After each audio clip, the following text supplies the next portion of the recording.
And so I'd like to open with a text this evening that will lead into my personal testimony that I'd like to share with you. And it speaks about the characteristics of God's people in Revelation chapter 12, verse 17. You know the text very well. It talks there about the dragon being wroth with the woman. In fact, this is the memory verse we've been doing with our two sons for the past while, and they know it very well. So for them it's going to be another night of the same text. But it's a very important text. And the dragon was wroth with the woman and went to make war with the remnant of her seed. The characteristics are this: those that keep the commandments of God and have the testimony of Jesus Christ. Now, if Joshua was here, he would tell you, that's my son, he would tell you that the church, or that the woman is the church and the dragon is Satan. And but there's something more to the text than just understanding terms that are spoken of there. And that is that there is a reason why the dragon is wroth with the woman. With what the woman stands for, or at least what the remnant of the woman, the church, stands for. And that is those who keep the commandments of God and have the testimony of Jesus Christ. Satan is angry with God's people. He wants to destroy them. He wants to do whatever he can to make them fail in attaining to that which God has planned for them, because he hates what they stand for, because the commandments of God are the character of Jesus Christ, and of course the testimony of Jesus Christ is everything that is contained in this word, and of course, as Revelation verse 19, verse 10 tells us, is also the spirit of prophecy. He hates all of that. He doesn't want us to understand and to appreciate who we are at this point in time, and at all costs, he does not want God's people to represent his character. And thus, one of the ways in which he can deceive God's people is by changing how they worship God. When you change how you worship God, you start losing the understanding of who God really is. We read through the pen of inspiration about a condition of things that will exist in the end of time. And we often seem to think about this condition as being a condition which exists in the world, but that we are not a part of. But the pen of inspiration tells us that this definition, these definitions of, or characteristics of what is existing in the world, both in the religious sphere and in the secular sphere, are characteristics that can also be applied to God's people at the end of time. You see, what Satan wants to do, because of his anger against the woman, against the church, against the remnant of his seed, what he wants to do is to put them in the position where they will fulfill what 2 Timothy 3, and I'm reading from verse 1 to 5, tells us will exist. Listen to what it says. This know also, that in the last days perilous times shall come. For men shall be lovers of their own selves, covetous, boasters, proud, blasphemers, disobedient to parents, unthankful, unholy, without natural affection, truce breakers, false accusers, incontinent, fierce, despisers of those that are good, traitors, heady, high-minded, lovers of pleasure more than lovers of God, having a form of godliness, but denying the power thereof. And then finally Paul writes, from such turn away. It is no mistake that in this chapter, or in the beginning of this chapter in verse 2, Paul starts off by saying, they will be lovers of their own selves. That was not by mistake. That is what caused the fall of Lucifer.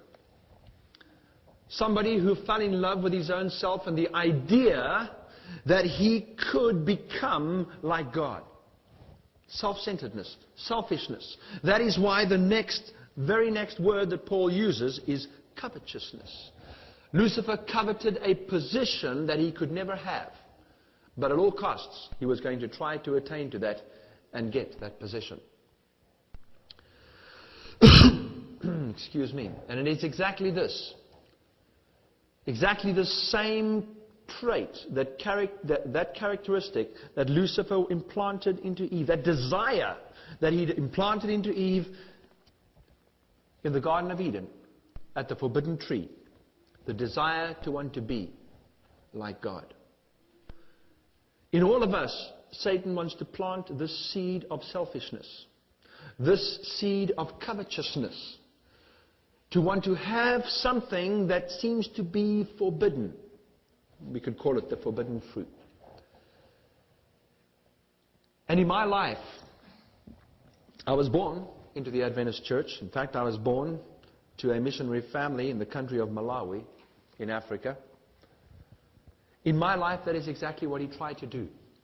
He wanted me to covet something that perhaps in an earthly setting would be quite possible to attain. But to covet something that was not really rightfully mine, and something that God did not want me as a child of His to experience. And this is what I want to talk about this evening. Many with you. At about the age of 3 that my mother and father were divorced, and we'd moved down from Malawi to South Africa, and down to pretty near the city of Cape Town. Well, a town which was about 60 miles away, but for you it's not going to mean much.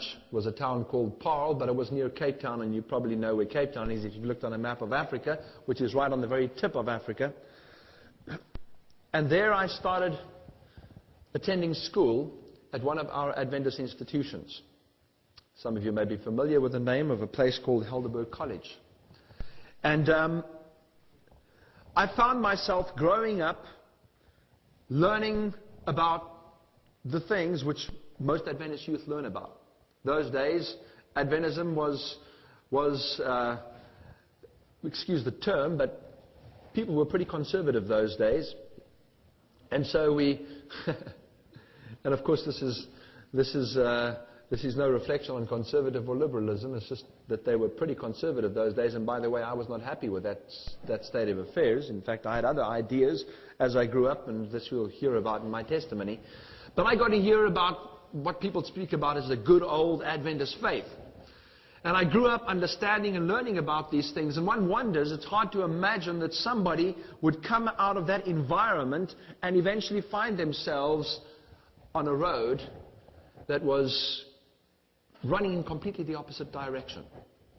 A road, of course, that led into the world of rock and pop. How did that happen? I suppose the same question could be asked as well. How did it happen that in a perfect environment of heaven, somebody that was created in the image of God, as it were, that was perfect in every way, could actually fall into sin and eventually desire to want to be God Himself? How can something like that happen? But today the devil is having a tremendous amount of success with God's people, and it's not just the young people. He's working very hard with the young people. There's no doubt about that, but he's working with all of us to try and entice us away from that which God wants us to be at this critical time in the period of this earth's history. And although we are at a more critical time now, perhaps than we were at my age when I was at school, the time was still critical. The devil had a plan for me. Of course, God had a plan. I didn't know what that plan was until much later in my life. If I'd known, I might not have chosen the route which I took. It was at a young age that I started developing a love for music. And I was into music and the arts in their various forms. I enjoyed drawing and painting and doing that sort of thing. But music became my greatest love. And as it is with most of us, when we are young, we start hearing the current popular music of the time, and I was not exempt to that. Most of my friends were listening to the current popular music of that era, and I started developing a taste for the music. And slowly but surely, as I started playing my guitar, one of the instruments which I started learning to play at a fairly young age, I started experimenting with reproducing some of the sounds which I was hearing as well in the music which I was listening to. And of course, you don't only get into the music, you get into everything else that's part of that whole industry or part of that whole scene, the fashion, the image, and everything else. And it became a very important part of my growing up experience. And of course, at some point in my life, I started desiring to want to do that. If you're musical and you're into that kind of music and you want to develop in the line of being a musician, well, you're going to try and be a musician in the field that you enjoy making music in. And that was the area which I enjoyed. But there were other things happening in my life as well. In spite of the fact that I was attending a Christian school, of course my mother spent most of her time at work, and she had 3 children, had very little time to spend with her children. And so a lot of the time my grandmother helped to rear us, and she did a tremendous job of it. How I turned out had nothing to do with the work that she was doing and that my mother was doing. There was a choice I made. But nevertheless, there were things that happened in my life which are normally not the run-of-the-mill for most Adventist young kids. We stayed at that time in a block of apartments, a block of flats, as they say in English. In America, they call them apartments. We call them flats. And it's got nothing to do with a flat tire. It's just got to do with the place where you live, an apartment block. Next door to us were some people that we became very friendly with. And it was through a connection with this family that I eventually got involved in certain things that I would not wish any young person to be involved in. And I'll tell you a little bit about it. It was at about the age of 12 that my mother moved away from Somerset West, which is the town where Helderberg College is, the institution where I was going to school. And I thus started attending boarding school. And at boarding school, during the holidays, I often used to go home, but it was one holiday, probably at about the age of 13, I think it was, 12 or 13, that I asked my mother if I could spend the holiday with this family that we had been neighbors with and spend some time with them during the holiday. We were good friends. They weren't Adventists, and they weren't Christian either. But my mother assented to the fact that I could go and visit them during the school holiday, and I ended up spending the holiday by this family. At the end of the holiday, I then went to my mother, and I enjoyed the holiday. I went to my mother and I said to my mother, would it be fine if I could actually spend the rest of the school year, staying with this family and then be a day student at college instead of going back to boarding school? I couldn't stand boarding school. I hated it for various reasons. For those of you who have been to boarding school, you probably know why. One may not enjoy it. But in any case, after a lot of persuasion and arm twisting, my mother said, fine, you can spend the rest of that school year with this family. Well, I started discovering certain things during that time about the family that would lead me in a direction in my life, not only musically, but in other areas as well, that would basically plan out or determine where I was going to go for at least the next 20 or more years of my life. The family, to cut a long story short, the family that I was staying with, I eventually discovered were very deeply into the occult, which is something my mother had no idea about, but as living with them, I discovered this. The daughters regularly used to attend seances, and during the course of that year, I experienced my first confrontation, if you would call it that, with the world of the metaphysical, and that means the world of spirits and demons. I experienced at that young age what people would commonly call a previous life experience, and of course that is also got to do with the experiencing the occult and the metaphysical, because it is not a real experience. It is something an illusion which they make you believe that you have actually lived in a previous life. And so developed in me a great desire to want to understand and experience more of this kind of thing. Although initially I was very scared of it, it was something which I wanted to experience. It was a kind of adventure for me. I thought it was exciting. And during that time, my whole school experience went right down the tubes. I lost all interest in school. I started rebelling against everything that was establishment. I started rebelling against every one of the teachers that were at school. There might have been one or two exceptions. My grades started deteriorating. I started bunking school, and eventually my whole life was, in fact, during that time I had my first confrontation as well with the police. There were to be a few more after that, something I'm not going to go into detail with tonight. But everything started turning in a completely different direction to where I had at least kind of been going in the past. My mother started getting worried, and she decided that it would be good for me to go back to boarding school, which I did. But some decisions I had made in my mind during the course of this time. Part of it had to do with my love for music, and that was what I wanted to be one day, was a professional musician. And the other part had to do with what I had experienced during this time while I was living with these people. So I made a decision that as soon as I finished school, I would immediately go into, or at least attempt to, get into the professional music industry, the popular rock music scene. That's all I did. I ate, slept, and drank music. That was my desire. All I wanted to do was to become involved in this industry. And in fact, I dedicated myself to this cause in no uncertain terms, even saying to the devil, look, I knew what I was doing, and I want you to understand this. Sometimes people do things without realizing what they are doing. I was aware of the dangers. I grew up in a good Christian background, but I had gone to the point where I didn't care anymore. I wanted to do what I wanted to do. That's all I wanted to do. And so one day in my room in boarding school, I said to the devil that if you fulfill my dream for me, I will do whatever you want me to do. Well, that's what I did. When I finished school, I started pursuing this dream that I had of becoming somebody or something in the popular music scene. Of course, you don't just walk out of school into the rock music industry. It's a process that you go through. There are bands and auditions and people and gigs, and it's a ladder that you climb, and sometimes you never climb the ladder. Some people stay there for the rest of their lives trying to reach that goal. Some get halfway there, some whatever. It's a journey that you go on.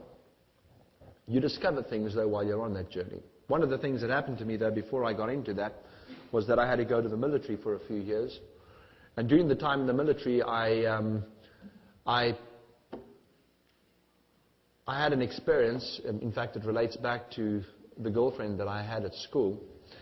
And when I went to the army, it must have been just before that she fell pregnant, and I got a temporary exemption from the army and we were planning to get married and planning to have this child, and everything just went wrong. And eventually the child which we had was given up for adoption. In fact, because of the arrangements that were made, our child, it was a baby girl, was adopted into the home of an Adventist pastor. We didn't know who he was, who him and his wife were. We just knew that that's where our baby went. And that was that, as far as we were concerned. And so after the army and this experience, and I will touch back onto this experience later on, I started pursuing my dream of getting involved in the rock music industry. And after a number of years of climbing the ladder, as it were, I joined a particular band that were doing very well for themselves as a songwriter and a vocalist. And in this band, while with this band, we started recording some of our music. I was composing a lot of the music. And we started taking steps towards making a name for ourselves in the local music scene. Soon our music was being played on the local radio stations in South Africa. We appeared on television during that period of time. And we started making a name for ourselves. And it was during that time that a producer spotted me, who had been recording us as a group. And he asked me if I would get involved with another project that he was putting together. And that was a few different members from different bands that he wanted to put together into one group and take them overseas to pursue their career there. Well, when you get involved in the rock music industry, you don't just get involved in the music. In fact, there's a slogan in the rock music industry, and the slogan goes something like this. You've probably heard it before, and we'll be discussing it in some detail during the course of the next few days. And the slogan is sex and drugs and rock and roll. And not necessarily in that order either. But that is what the rock and roll music industry is about. Now, it doesn't matter what you see on the television. In fact, if you look carefully on the television, and nowadays you don't have to look too carefully, you will see that this is exactly what it's all about. If you look at some of the videos on MTV and what's going down there, you will see that the object and how they promote it is normally with the sexual. And of course, you will see that the drug part of it is alluded to time and time again. And of course, the music, the term itself, rock and roll, really means sexual intercourse. We'll be talking about that later on during the course of the weekend as well. These were things that I got involved in. In fact, I got very much involved in the drug scene, and it became a part of my life, a way of life for me to take drugs, to go to gigs, to live the life of a rock musician. You don't just... In fact, it's very difficult. In fact, it's almost impossible to become a part of that industry without taking on all those things that go along with it. It is absolutely impossible. There's no way that you can become part of the rock music scene without falling prey to those temptations. It's part of the territory. And anyway, there I was in this band that the producer had asked me to become a part of, and after spending a year of recording, we found ourselves on a journey overseas to Europe. Ended up in Germany, and after 3 months in Germany, we signed a record contract with a record company called Polydor Records, and which for us was really something tremendous. We thought we'd spend years before we even got a record deal. Within 3 months, we had the record deal. We released our record in September of that year throughout Europe. And the group's name was a band called The Respect, and the record was a record entitled She's So Mystical, and it was played over the radio stations. We appeared on national television, and we started pursuing our career overseas. Of course, everything else that went along with it was part of the parcel we were absorbing as well, and that was the drugs, and it was also the occult. In fact, all the guys that were in the band that I was in were pretty much into the occult. In fact, we were pretty much into numerology and astrology, and the very name, The Respect, we chose because it had a good numerical value. It was a lucky number, so to speak, although what was happening in the band was not that lucky, because as you may well imagine, in many different bands, if you've got so many different personalities and everybody's trying to be number one, there's bound to be controversy and ego clashes and those kinds of things, which happened in the band that I was in. A very short while after the release of our record, we broke up. Now, for any of you who, and I might just say this evening, for any of you who have read the book by Samuel Bakayaki, The Christian Music and Rock, if you read the end chapter, which I contributed to there, he says that, and I don't know how it got into the chapter, by the way, he said that we released a record, She's So Mystical, and after that it was, another one was released called Mamma Mia. I never knew about that record. It never existed. And how it ever got into that chapter, I don't know.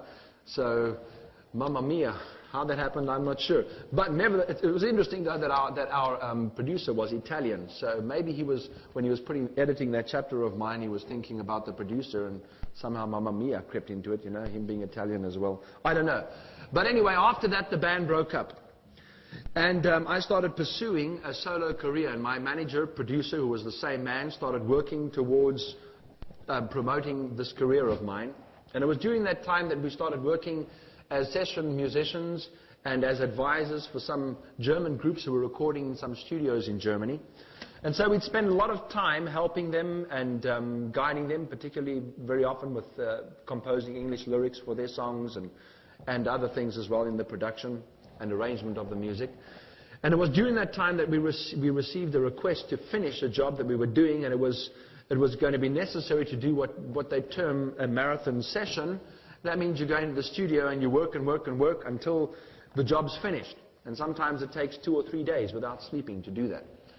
And so we went into the studio and worked, and of course when you're in the studio you don't stay awake for 3 days on water, food and love. That is not what happens. You need some other things to keep you going. And so we started imbibing in drugs and to keep us going for those few days in the studio.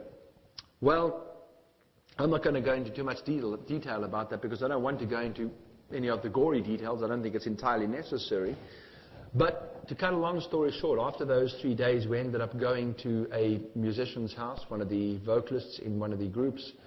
And at her house we started watching videos and we started getting more involved in the drugs, and I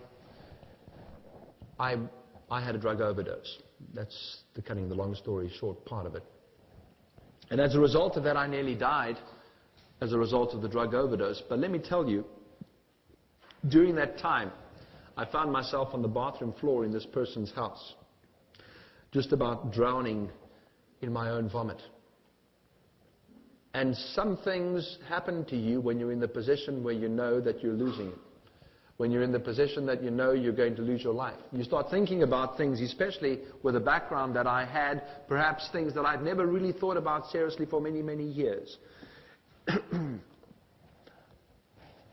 I knew that the devil wasn't going to help me. It was probably exactly where he wanted me to be. I knew there was only one person that I could call out to in that position, in that situation, and that was to God. And I said to God that day on that bathroom floor there in Hamburg, Germany, I said, please, please, I beg of you, save my life. And if you save my life, I'm going to do what you want me to do. Of course, that's exactly what I said in my bedroom at boarding school many years before. But to the devil. And thoughts flashed through my mind. You think of the many people. And I want you to think about this for a while, because there is a list, probably as long as a 100-page book, of the amount of musicians in the rock music industry that died as a result of drug overdose, as a result of giving their lives to the cause of Satan. Janis Joplin, Jimi Hendrix, Brian Jones, Kurt Cobain, although he blew his brains out, shot himself, that was not really what killed him. It was the drugs, it was the lifestyle, it was everything else, and that was just something he couldn't take anymore, and he had to put an end to it. But there are so many people that died. Satan uses people. Many of those musicians did exactly what I had done. They gave their lives to Satan, and some of them even knew what they were doing. But when Satan's finished using you, you become disposable garbage, and he just drops you in the trash can, and that's the end of the story. And I don't know if any of them had the opportunity to cry out to the Lord and say, please save me. Whether they did or didn't, I will never know. But I thank God that's one of the things, and maybe it had to do with my background, that put me in the position where I could still recall what I had learned as a youth and say to God, please save me from where I am now, because there's something better that I'd like to do. And the Lord saved me from that situation, and it was the very next day that I went to my producer and manager, and I said to him, I've made a decision. I have to go back to South Africa. I have to stop everything that I'm doing here. I told him why, and he thought I was going completely crazy, because he was not of that mindset at all. How could somebody want to give up this that we were working towards, and everything seemed to be heading in a very positive direction as far as my solo career was concerned. Some of the biggest, most influential people in the European music industry were just about ready to sign me up. And here I was deciding to want to go home back to South Africa, because I told the Lord that after he saved me from a near drug overdose, I wanted to do what he wanted me to do. So suffice to say, he wasn't happy at all with the decision. But after some vague promises that I may come back depending on how things worked out, he said, okay, you go home and think about it. So I went back to South Africa, knowing deep down inside that I was not going to go back to Europe. And there were many phone calls from him back to South Africa, and a meeting when he came down to try and persuade me to go. And I stuck to my guns as far as that was concerned. And anyway, when I got back to South Africa, I decided, in fact, I started working on some music that really we're talking, and maybe I must mention this as well, that during my time in the professional music industry in Europe, and even before, I was always interested in prophecy. I spent a lot of time reading books that were written by various prophets. And I'm not talking only about biblical prophets. I even was looking into Bible prophets, but my understanding of Scripture, as you can imagine, because of my other interests, was very strange and very warped at that time. But I was also reading other prophets like Nostradamus and Gene Dixon and some of the other contemporary prophets as well, something that I was really interested in. And my mother took advantage of this fact. Of course, she'd spent a lot of time praying for me and pleading with the Lord to save me from out of the situation that I was in. But she would send me books by many of our Adventist writers, expounding on prophecy, and books on Daniel and Revelation. I used to read these books. So I had a deep interest in this, and I started eventually writing music that had a kind of awareness about prophecy. And so I decided when I eventually, after this experience, when I went back to South Africa, that I would write music about prophecy, and I would use the musical format that I had been using before to start teaching people about prophecy. Now, I had a lot to learn about Bible prophecy, but I thought I would learn about this and I would write music in this direction. And that's exactly what I started doing. But bear in mind, as I mentioned, that the music that I was using remained the same, the vehicle. All that changed was the message, the lyrics in the songs, which were starting to speak about these things that were related to prophecy. And so I started performing my music, and I started working for a movie company at that time, also writing music for some of the soundtracks that they were doing. And before I knew it, I started getting in touch with some of my old friends in the South African music industry that I had been a part of earlier on. The next step, of course, was doing the odd gig here and there with this one and that one.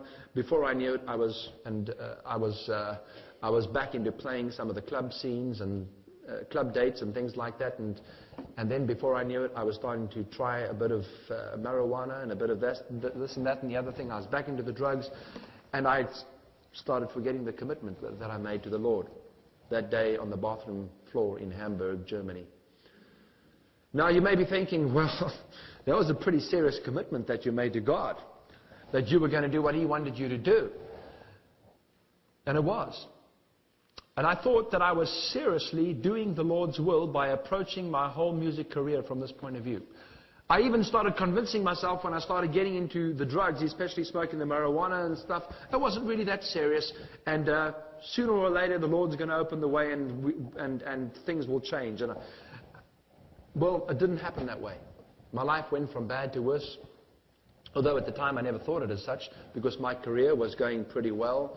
I was re-establishing a name for myself again in the local music scene, particularly in Cape Town. And it was during that time that I would meet two people that would become very important and very influential in my life. Now, I met a young lady who was working in a restaurant at that time. She used to attend some of my performances and gigs, and I eventually got to know her pretty well, and we started forming a friendship between ourselves.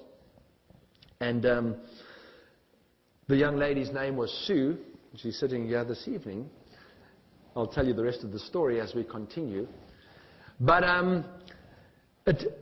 Sue started becoming an important part of my life, and I don't know how she put up with somebody like me. I must say this evening. I'm very thankful that she stuck with me. Even today, I wonder why she's still with me. But I'm thankful for sticking with me through that time, because I was not the easiest person to be with, and I had some strange habits and all sorts of things at that time. And I remember we used to discuss religion sometimes. I had some very strange ideas about religion. I already had my ideas about prophecy. And I remember one evening it was at the Hard Rock Cafe in a place called Rondebosch in Cape Town, that we were talking about these things. And I'll never forget that evening, that while we were discussing some of these issues, Sue got quite upset with me, because I was pretty dogmatic and speaking pretty seriously about religion and about prophecy and about what I believed. And of course, some of what I believed was tied up with my Adventist roots and all this type of thing. And Sue got upset with me that evening, and she started crying, and eventually she said something to me. I can't remember if it was still while we were in the restaurant or afterwards, but she said something that struck me, and she said, you believe these things and you talk about this stuff, but your life is total contradiction to what you're speaking about, which of course was true. And it made me think, not that I did something about it at that time, but it's something that stuck in my mind. And it was during this period of time as well that I met somebody else that was going to play a very important role in my life. I received a phone call one day, and the phone call was from the girlfriend that I had at school many years before, the one who had the child, my child, her child, our daughter, and she said to me, there's a family that would like to meet you. So, of course, getting a phone call like this from her and speaking about a family that wanted to meet me, there was only one thing that crossed my mind. Of course, for years and years, 10 years in fact, I had every day nearly of my life thought about my daughter that had been adopted that I'd never seen. In fact, I saw her just after she was born for about 5 minutes, and that was it. She was taken away. Well, it was the pastor and his wife that had phoned and said that they wanted to introduce their daughter to her biological parents. They had told her from when she was a baby that if ever she wanted to meet her biological parents, they would introduce her to them. And this was the occasion. Now, it's difficult to explain for somebody who has not gone through that, because as you well know, when somebody is adopted into a family, the biological parents rarely, if ever, get to see that child again. And it's normally the child, perhaps after leaving home, that searches out and tries to find where the biological parents are and tries to meet them. And that doesn't always happen either. Yeah, we had a situation where the family which had adopted our daughter wanted to meet us and wanted her to meet us. And the feeling and the experience of meeting your own child after so many years is inexplicable. I can't tell you what it's like. As I say, only if you've experienced it, you'll know what I mean. It does something to you that nothing else can do. And as it turned out, the pastor and his wife were moving down to Cape Town. They'd been somewhere up country in South Africa, and they were moving down to Cape Town to pastor a church there. Of course, I was doing most of my music career in Cape Town, working as a professional musician, as a session musician in studios and gigging and doing performances around the city and outlying areas. And so when they moved down, it provided me with the opportunity to visit this family and visit my daughter. And as we were visiting together, we would often talk, and Sue and I used to often visit them. We would talk about religion, of course. Him being a pastor was something which he enjoyed speaking about, and often about prophecy, which was my big interest. And one day during the time that we were visiting, he said to me and Sue that there's an interesting series of talks or seminars or an evangelism crusade, whatever you want to call it, that is going on in Cape Town somewhere, and how would you like to go and attend it? So a lot of it has to do with prophecy, and why don't you go out there and attend the program? Well, I was a little skeptical at first, and of course it was interesting that in spite of Sue's feelings about religion, because she came from a basically atheistic background, family that was not interested in religion at all, in spite of that, she was responding very positively to want to go and attend these meetings. And I attended one meeting. There were two of them actually going around about the same time. I attended one of the meetings, and she attended the other one. And after she attended it, I was kind of not really interested in going to the one I was going to. She convinced me that you must come to these meetings that I'm going to, because this is really something that you don't want to miss. And she was really enjoying them, and then I started going with her. But it was at that critical point in time, and this shows you how the devil works. At that critical point in time, just before this was taking place, I received an offer from somebody that came out of South Africa, said that I should come over to Los Angeles and pursue my career there, and they knew many people in the industry, and that would be a good idea if I came to Los Angeles and carried on with my career there. And I was seriously considering this. Some of the musicians that I was working with in Cape Town were going to come over with me. We started making our plans to leave South Africa. So I was geared up to go over to Los Angeles, and yeah, these meetings were beginning, and I thought, well, it's a good time for me to learn a little bit more about prophecy, and I'll take some of these ideas with me and start a new project when I get over to Los Angeles. Of course, it's taken me let's think about this. It's probably taken me another 12 years to get to Los Angeles, and that will be this coming week. But for a different reason. Okay. And to cut a long story short, I never ended up going to Los Angeles, because what we heard at these meetings, there was a man presenting a series of meetings in Cape Town by the name of Professor Walter Feit. Probably many of you know who he is. And after attending these meetings, I learned a lot more than just prophecy. I started becoming interested in more than just end-time events and things like that. Something started happening in my life. I started seeing truths about the Bible and about Christ, and of course Sue herself as well, that made us realize that we had to make a decision to do something in our lives. By the end of that series of meetings, Sue and I made the decision to get baptized. We got baptized. Within 3 months of being baptized, we were out of the church again. Okay. So now you're wondering where the story is going to end. Some of you who have read the book, you'll know where it ends. But within 3 months, we were out of the church. Largely, I was responsible for it. You see, there was something that I had not learned to give up. Now, you may be wondering what that is. It wasn't the drugs. The drugs was something that I had taken into my life, that I had adopted into my experience as a result of something else that I actually had a deeper love. It wasn't the occult either. By this time, the occult had kind of lost its interest for me. Although I was still interested in those kind of things, I wasn't involved in that sort of thing anymore. I just had an interest in it. But that wasn't either what was pulling me back. The thing that was pulling me back was my big love, if I could call it that, or my downfall. In fact, there was a song written by a man called John Mayall, if I remember correctly, back in the 70s. There was a song entitled, "Music Was My First Love, and It Will Be My Last. Music of the Future and Music of the Past." That was what was pulling me back. There was something in the music that I couldn't let go of. There was something in that emotion, in that which I experienced every time I played that music, and every time I performed it, that I couldn't let go of. And so it was that during that period of time, and of course one of the other things was that it was the only way in which I knew to make a living. And so I convinced myself that it would be fine to go back and play some of that music occasionally and perhaps earn a bit of money and just survive in the meantime until God showed me what to do. As the case turned out, it was a survival until the devil showed me what to do. And before I knew it, I was playing the same old music again. I was stepping back into that. And before I knew it, I said to Sue, I don't want to go to church anymore. In fact, the problem was I couldn't face church because I knew what I was doing. Sue still carried on going to church for a while, but I kind of dragged her out with me, if I may say that. She might not say it was my fault, the decisions she made, she might tell you, but I think I played a big part in it. And thus I entered into perhaps the two darkest years of my life. There's nothing, you see, what I had experienced was an intellectual conversion. I knew what the truth was.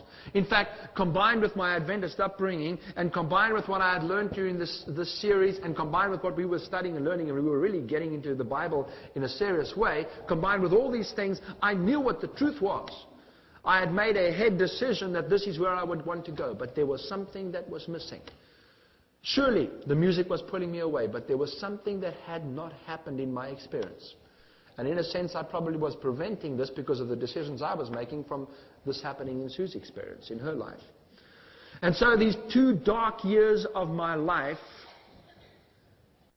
became probably the period of time that I would call the final testing ground in my experience. There's nothing worse than knowing the truth. There's nothing worse than knowing that the Holy Spirit is speaking to your heart, but you are trying everything that you possibly can to run in the other direction. And the Holy Spirit was speaking to me. But what I would do is I would smoke joints and take cocaine, do whatever I could, sometimes LSD, to try and kill not consciously realizing it, but that's what I was doing. I was running away from the voice of the Holy Spirit. And I was trying to kill that voice by just rushing into this music scene and everything else that was there so that I wouldn't have to make a decision. It was towards the end of these 2 years that I received the contract to go and play in a city which was pretty far away from Cape Town. And I went up there on my own. Sue stayed down in Cape Town. And while I was there, I ended up, due to circumstance, but I think today probably due to providence, staying in a place which was pretty far outside the city. Of course, when you're a musician, largely you are performing at night, and that's what I did. I performed at night, and during the day I had a lot of time to myself, some of the time. And I ended up staying on a place which was quite near a beach, and the beach was a pretty deserted beach. Now, some would think of that as an ideal situation. It was summertime, and it was great. You could walk on the beach and enjoy yourself, and then practically have this beach to yourself, except for a few fishermen and whatever, every now and then that you would bump into. But it sounded ideal, but something had been prepared for me for this time that I didn't know when I went there. And so as I was walking on this beach day after day, it was a 3-month contract in this city. I would spend my days on this beach walking and thinking and sometimes speaking to myself, thinking about ideas and things. It's something that I often do, go out into nature and think. And I thought this was the opportunity to think, particularly about some of my musical concepts and ideas. But as I was walking down this beach, day after day, I started thinking about things that I'd never thought of before. It was actually for the first time in my life for many, many years that I found myself in a position where I was practically alone. When I had been performing in the city in Cape Town, I had my friends, the other musicians I was working with that were surrounding me every day of my life. We were taking drugs together and doing things together. And it was the music, it was the noise, it was the parties, it was whatever it was. The restaurants, the late night spots. You never have a chance to actually listen and hear what the still small voice is saying to you.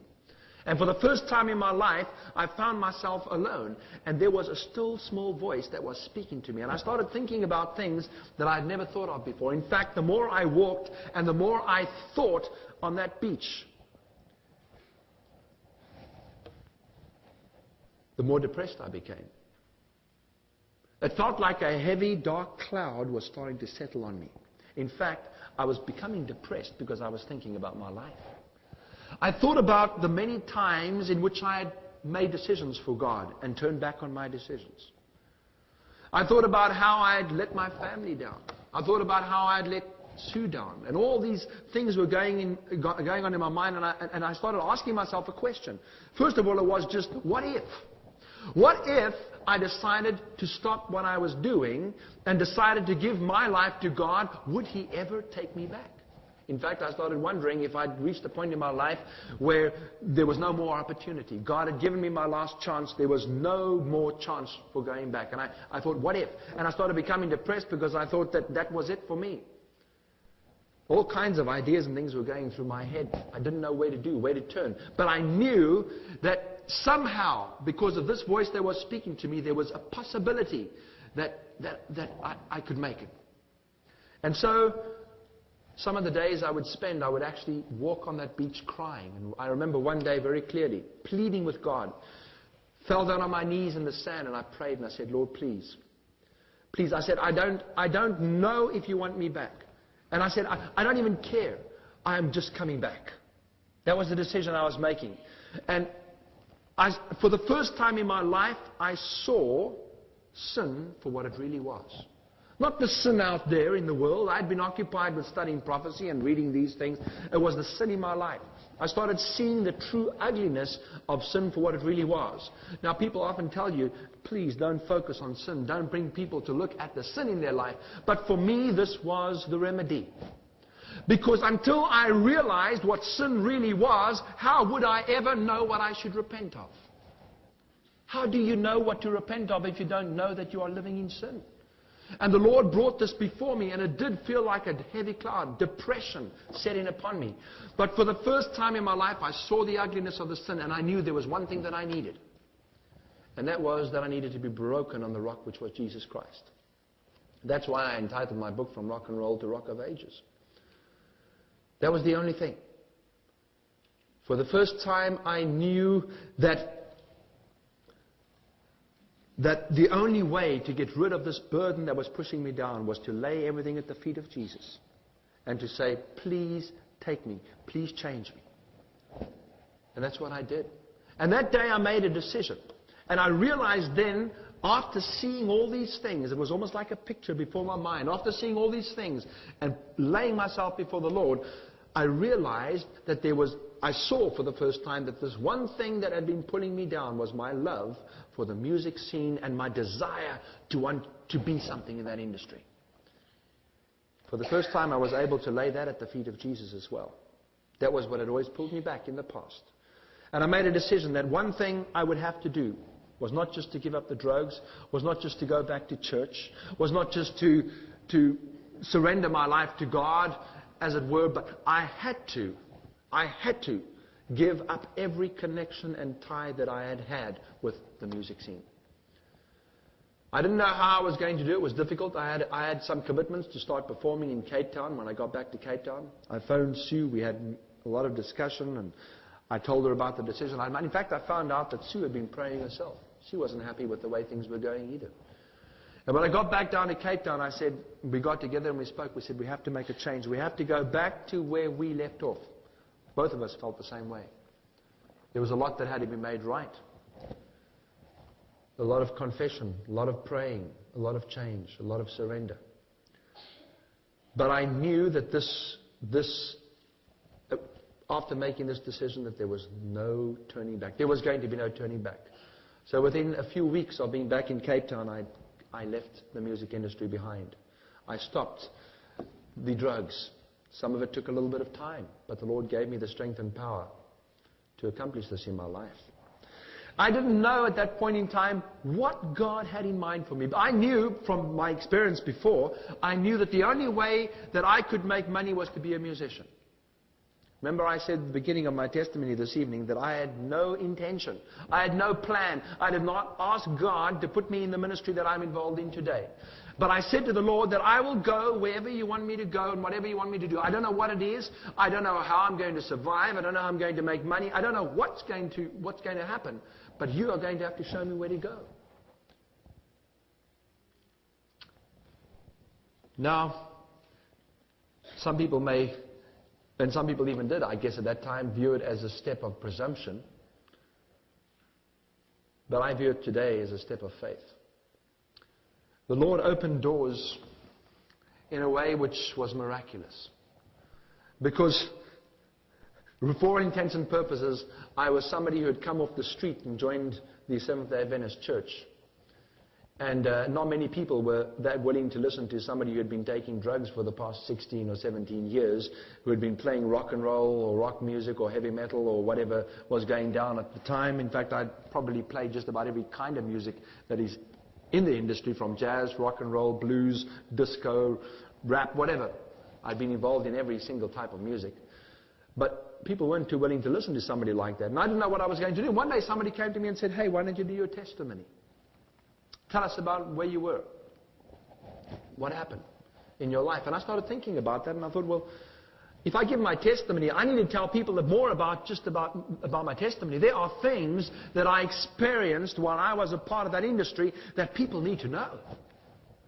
There are things that I know about the music. There are things that I know about what happens there that people in God's church need to know. And so I put together one seminar, and I started speaking about these issues.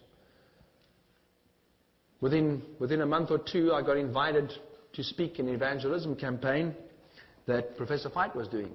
And so I started speaking to students and people from Helderberg College, my old school. And then I started getting invited to churches.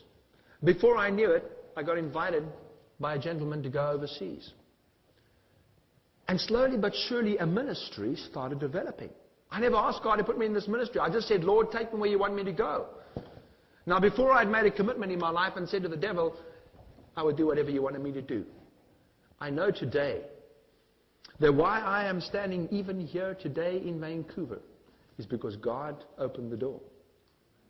It is, for the past 6 or 7 years, a ministry has grown, and today we have a little ministry which we are calling Sound Revelation, which has grown into something that is involved in more than just music, but it is involved in evangelism and spreading the gospel for the Lord. And through all these years, we have never once gone hungry.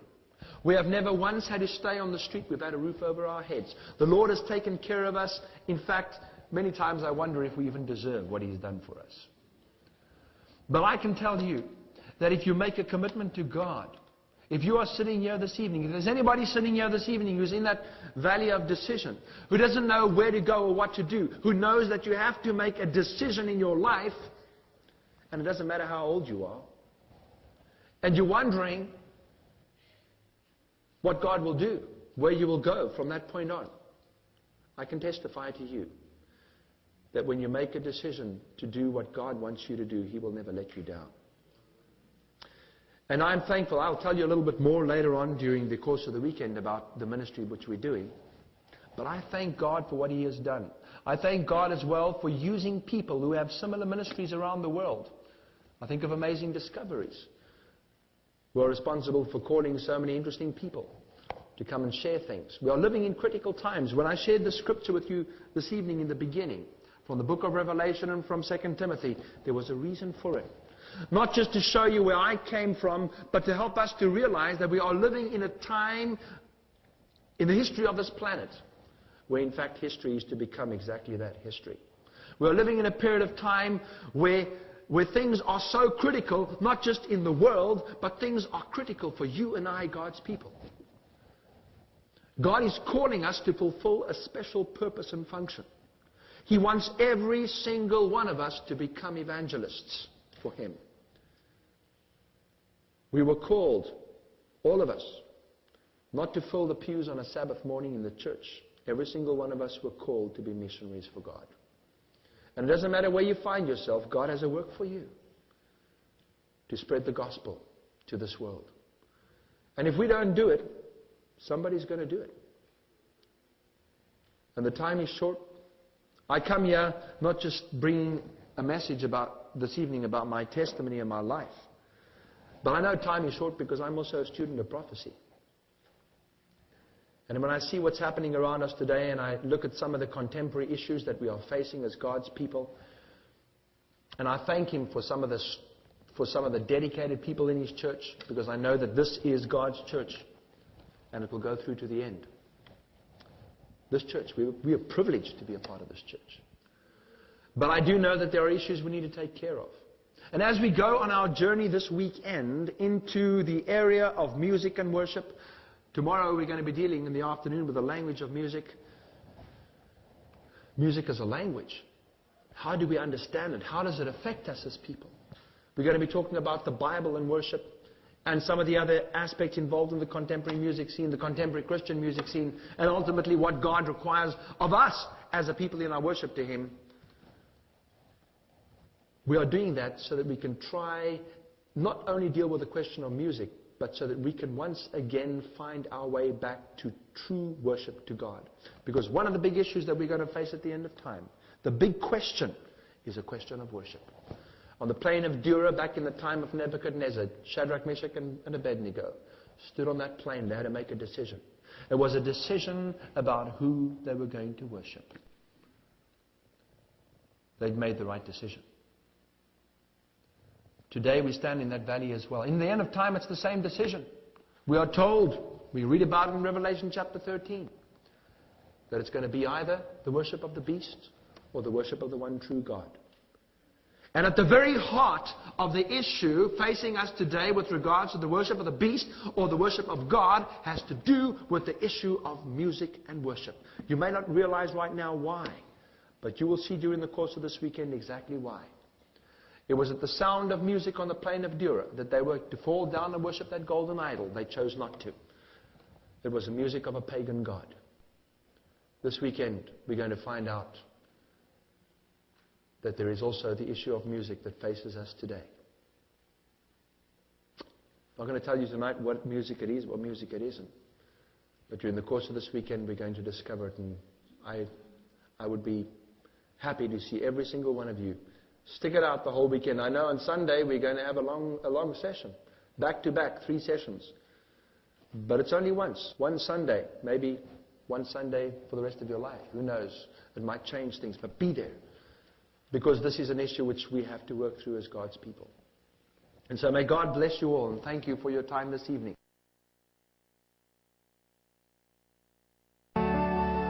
Brian Newman's book, From Rock and Roll to Rock of Ages, serves as an excellent complement to the video series, Voices of a Dying Planet. Brian Newman's musical compositions can be enjoyed on 4 CDs containing instrumental and vocal arrangements. Amazing Discoveries also carries a full line of videos covering such topics such as creation versus evolution, Bible prophecy, current world events, and a healthier lifestyle. The following titles can be obtained through our online catalog.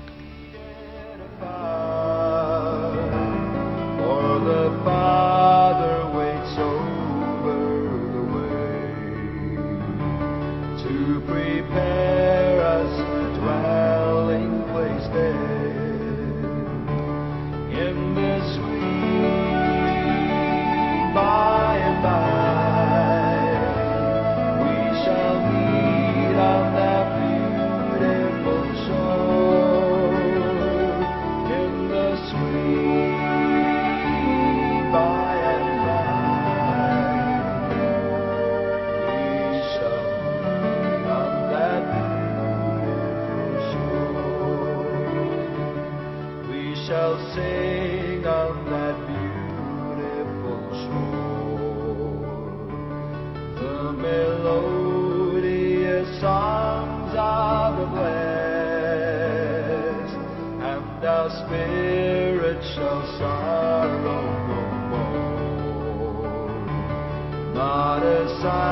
for the blessing of grace in the sweet by and by. We shall meet on that beautiful shore in the sweet by and by. We shall meet on that beautiful shore. To our bountiful Father